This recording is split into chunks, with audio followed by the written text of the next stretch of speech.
Hey, welcome back to Voice Notes from the Organized Homeschool. I am recording this from my car. I just did camp drop off. Our 5-year-old, almost 6-year-old, is going to camp this week. And today's Tuesday that I'm recording this. It's going to come out today because I shared with you all last week. I'm behind on my solo episodes. These guest episodes are taking me out in a good way, but I'm behind.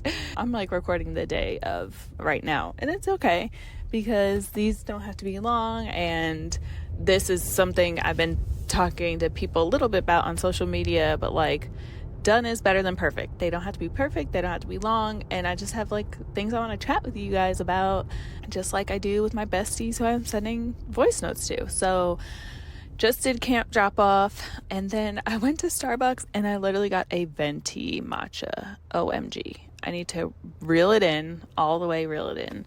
I've been doing pretty good at sticking with the grande and not getting them very often. So I'm just trying to cut back on sugar. Some days I just can't keep it together. So here we are in the car coming home from Starbucks, and it's Tuesday. So we have a sitter on Tuesdays so that I can do as much client work as possible, because I do have a business, project management, freelance business, and Tuesdays are like my heavy meeting and work days so that the rest of the days can be really focused on homeschooling and all the things. We have a sitter come on Tuesdays. Actually, for the month of August, we added Wednesdays because I have a big client event coming up in October, and I have to be prepared for homeschooling starting in September. So I was like, I need some more time. She's going to come on Wednesdays too. So that's where we're at. But I wanted to talk to you guys about portfolios / umbrellas. So and why I chose to switch to an umbrella this year. So last year was our first year of homeschooling. As I'm sure you're well aware, and if you're not, every state has different homeschool laws. So I'm going to speak obviously to my experience, which is in the state of Maryland, and I'll share a little bit about what the state requirements are, and then my experience last year and what I'm hoping for and why I made a switch this year. So the state of Maryland requires you to do thorough and consistent, I think the words are. I never can remember this, but there's literally two very vague, very subjective words to describe the instruction you do. So I think it's like thorough instruction, thorough and something else. And it requires this in 8 subject areas: ELA, math, science, social studies, health, PE, art, music. And you can fulfill the like state law in, I think there's 3 different ways. I am more familiar with just 2. So the first is by reporting directly to your county that you live in. And the way you do that is you actually submit a portfolio twice a year that shows this thorough instruction in those 8 subjects. And in your first year, you have to have an actual meeting about your portfolio. So it's 15 minutes. Both of mine were with retired educators, and it was virtual. They have an in-person option. I did not take advantage of that, but I do have a friend who did that for hers. And you literally sit down and flip through your portfolio. So my first go around, I had a mix of slides where I had like pictures of things and actual physical paper of work that we had done to show.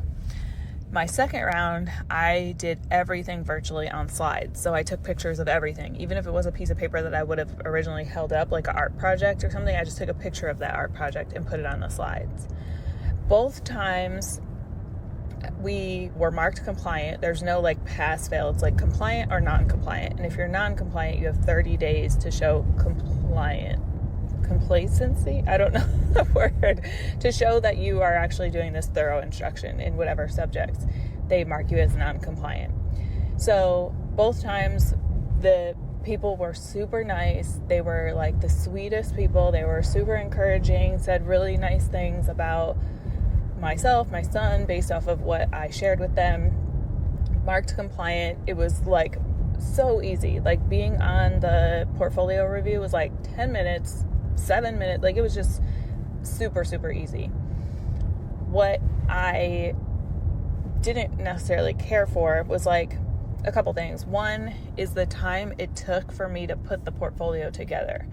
And yes, I could have been more organized. The organized homeschool. I could have been more organized and been putting this portfolio together ongoing. But with a newborn and balancing, juggling all the things, it just didn't happen like that either time. So what ended up happening was like the couple months before, not even months, couple weeks before the actual portfolio review date, I don't want to use the word scrambling because it was not frantic, but I was like putting energy, time, thought into creating these portfolios, whether it was a virtual one or a physical portfolio. And the whole time I'm doing this, I'm like, what is the point of me doing this? This is a county that I don't want to send my kids to their schools, and I'm not getting any feedback, like literally no feedback to be like, you could do. And actually, I will say the first woman was like, oh, you could actually teach about wind instruments. And like she did give a little bit of like suggestions of some of the content I could cover, but I don't feel like that's normal on these reviews from what I've heard. And so I was like, what's the point of me doing this? I'm not getting really anything out of it. The only thing I could see that's positive for me is in a few years, I'll look back and be like, oh, look at when he was a kindergartner. And I can still do that without the stress of, am I giving them enough to show this thorough instruction to meet this bar? So there was always like wondering of what's the point of this? Why am I doing this? And then I am in a WhatsApp group of local homeschool moms. I want to say there's like 70 of us in this group. And it's really like, I live in the DC, Maryland, Virginia area. So there's thousands of homeschoolers in this area, probably tens of thousands. I don't know. Yeah, probably. And this is like a very small community WhatsApp. So for there to be 70 people, that's pretty cool. But they started a conversation about umbrellas. And I knew about umbrellas. I had talked to people about it. I had joined the co-op and then started having these conversations with people in person about it very early last year when we first started. But I was already committed to doing the portfolio reviews. And I'm like, I've been a principal. I've done portfolio reviews for 450 kids. Like I can do it for one. And that's not the point. So there's an ego issue there. But anyways, the umbrella is you join this organization, you do pay a fee.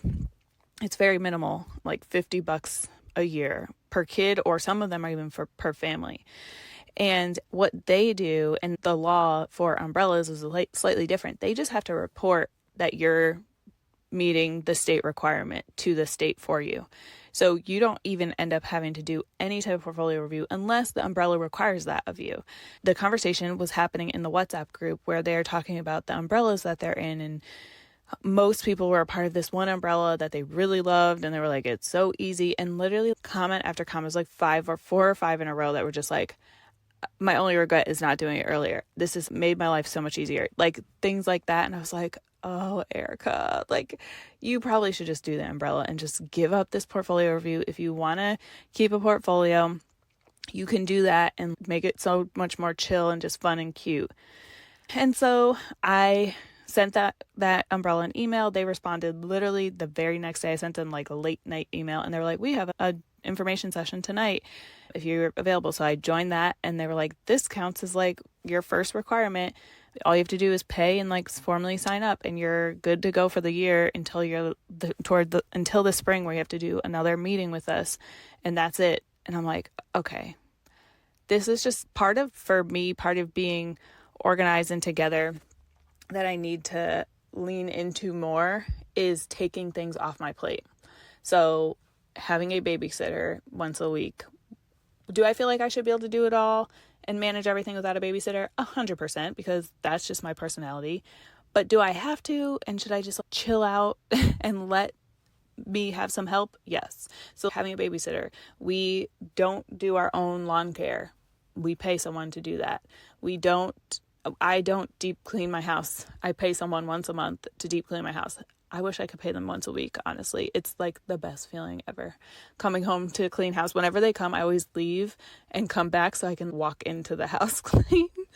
I know, weird. So like things like that.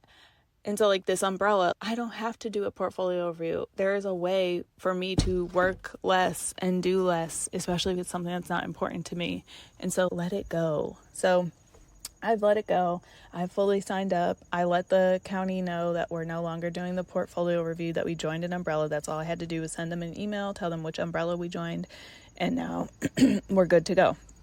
So that's where I'm at. That's why I chose to join an umbrella. I would love to know like your state requirements and if you have options, what you chose. But I hope that this is helpful, especially if you're someone that's in a state, the same state as me or similar, that has options like this, maybe just helping you think through what you choose.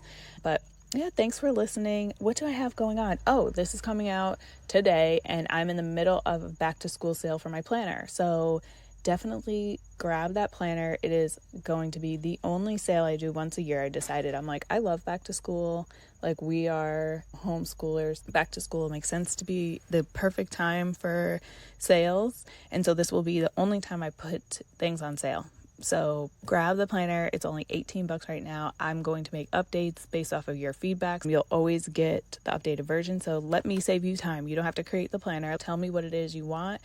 Tell me formats, layouts, and I'll add them in. And it's a PDF, so you can choose what pages you print and put it into a binder, or I use those like disc things. Check out my TikTok. I've done a walkthrough of it yesterday, so that can give you an insight to what it looks like. And on the page that I'll link below, you can actually click to preview the entire thing and see the PDF. Hope that helps. I'm super excited for you to grab it. Let me know if you have questions, and I'll see you in the next voice note.